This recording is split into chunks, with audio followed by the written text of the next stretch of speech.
এই তীব্র গরমে পুরো বাজার ভরে গেছে ফ্রেশ কাঁচা আম দিয়ে। আর এই কাঁচা আম থেকে যদি কোনো রিফ্রেশিং ড্রিঙ্ক বানানো হয় তো খুবই ভালো হয়। আজ আমি আপনাদেরকে করে দেখাবো আম পান্নার শরবত। এই আম পান্নার শরবত এক গ্লাস খেলে আপনাকে একেবারে ঠান্ডা ও এনার্জিতে ভরিয়ে দেবে। আর এইটা বাড়িতে বানানো খুবই সহজ। আর বাড়িতে যদি কোনো গেস্ট আসে তো আপনারা এই ড্রিঙ্কটাকে চটজলদি বানিয়ে দিতে পারবেন। তো চলুন বেশি দেরি করবো না, শুরু করছি আমার আজকের রেসিপি। হ্যালো ফ্রেন্ডস, আমি পিনু কুকহৈতুলাতে আপনাদের সবাইকে স্বাগত। আম পান্নার শরবত বানানোর জন্য আমি নিয়েছি 3টে কাঁচা আম। এবার আমি আমগুলোকে সেদ্ধ করে নেব। তার জন্য আমি আমগুলোকে একটা পাত্রে দিয়ে দিচ্ছি। এবার এর মধ্যে দিয়ে দিতে হবে জল। জল দেওয়ার পর ঢাকা দিয়ে একে সেদ্ধ হতে দেব 25 মিনিট মিডিয়াম ফ্লেমে। 25 মিনিট বাদ ঢাকাটাকে খুলে নিচ্ছি। দেখুন আমাদের আম একদম সেদ্ধ হয়ে গেছে। এবার গ্যাসের ফ্লেমটাকে অফ করে দিয়ে আমটাকে তুলে নিচ্ছি। আমটা তুলে নেওয়ার পর এটাকে ঠান্ডা হতে দেব। আমাদের এখানে আমটা ঠান্ডা হয়ে গেছে। এবার আমি আমের খোসাটাকে এইভাবে ছাড়িয়ে নিচ্ছি। দেখুন একটা আমের খোসা আমি ছাড়িয়ে নিয়েছি। এবার আমি বাকি আমের খোসাগুলোকেও ছাড়িয়ে নেব।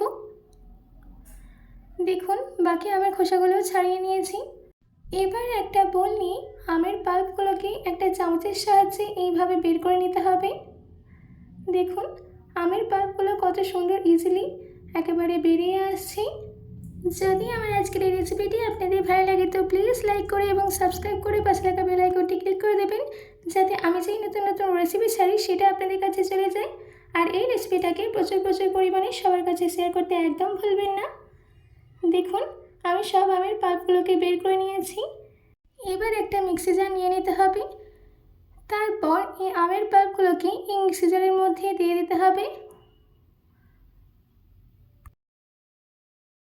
আমের পাল্পগুলো দেওয়া হয়ে গেলে এর মধ্যে দিয়ে দিতে হবে 1 ইঞ্চ আদা, 2টো কাঁচা লঙ্কা, 1 চামচ ভাজা জিরে গুঁড়ো, 1 চামচ মৌরি গুঁড়ো, হাফ চামচ গোলমরিচ গুঁড়ো, 1 চামচ বিট নুন, আর দিয়ে দিচ্ছি 6 চামচ চিনি। ঝাল নুন মিষ্টিটা আপনারা আপনাদের ইচ্ছে মতো দেবেন। আর সব শেষে দিয়ে দিচ্ছি 1 মুঠো পুদিনা পাতা। এবার এই সব কিছুর একটা ফাইন পেস্ট রেডি করে নিতে হবে। দেখুন আমাদের এখানে পেস্টটা রেডি হয়ে গেছে, একদম ফাইন পেস্ট আমি রেডি করে নিয়েছি। এবার এই পেস্টটাকে একটা বোলের মধ্যে ট্রান্সফার করে দিতে হবে। আপনারা এই পেস্টটাকে একটা কাঁচের বোতলে রেখে 20 থেকে 25 দিন ফ্রিজে স্টোর করে রেখে দিতে পারেন। এবার আমি চলে যাচ্ছি নেক্সট প্রসেসে। এবার আমি একটা প্লেটে দিয়ে দিচ্ছি 1.5 চামচ চিনি, দিচ্ছি হাফ চামচ কাশ্মীরি লাল লঙ্কার গুঁড়ো, হাফ চামচ বিট নুন। এবার এই সব কিছুকে ভালো করে মিশিয়ে নিতে হবে। এবার আমি 2টো গ্লাস নিয়েছি, 2টো গ্লাসের মুখে আমি একটু লেবুর রস লাগিয়ে দিচ্ছি। লেবুর রস লাগানো হয়ে গেলে এইভাবে লঙ্কা গুঁড়ো, নুন আর চিনির মিক্সচারটা এই গ্লাসের মুখে লাগিয়ে দিতে হবে।